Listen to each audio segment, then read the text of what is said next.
mẹ đã có con ý ơn ngay lo ở nơi con thì vòng bé sông giờ con kêu mẹ nè nói ra tay đến nào thì ra ý ơn ngay là thì kêu ra kêu ngầu gầy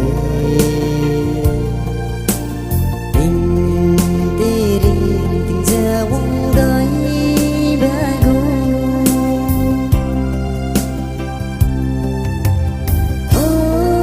carrying the ra tay cùng bóng rơ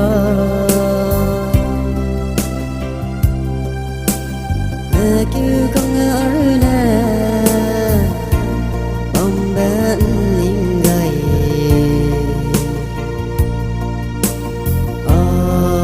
mình đuổi hết đi cùng lo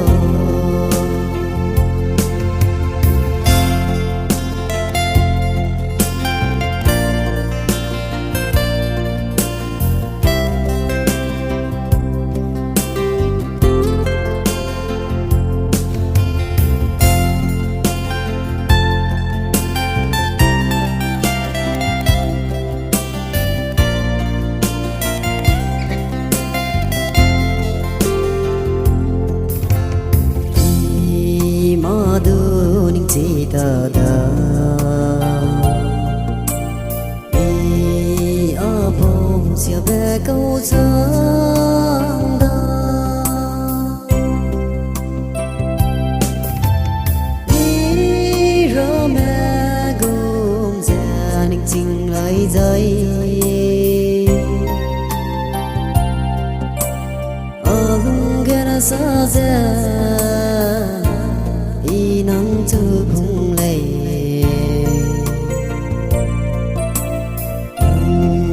còn mẹ số cái xa đôi kêu ra kêu ngầu gầy tình tê đình tình ra quăng gầy bé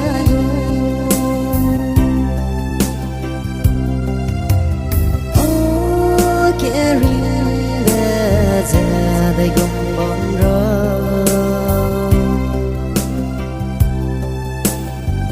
kêu con ở nè bóng bên nhìn gầy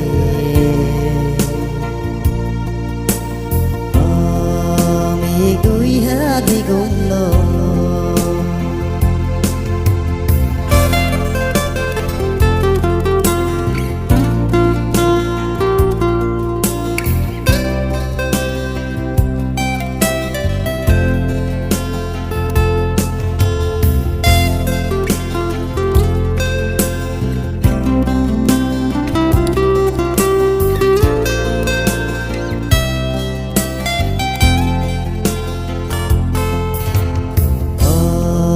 tiếng cung cái tê mẹ nè ta còn ý ơn ngay là ở nơi con tê bằng bé sông ra con kêu mẹ nè ra tay đến nào chỉ ra ý ơn ngay là chỉ ra ý ơn ngay là chỉ ra ý ơn ngay là chỉ ra ý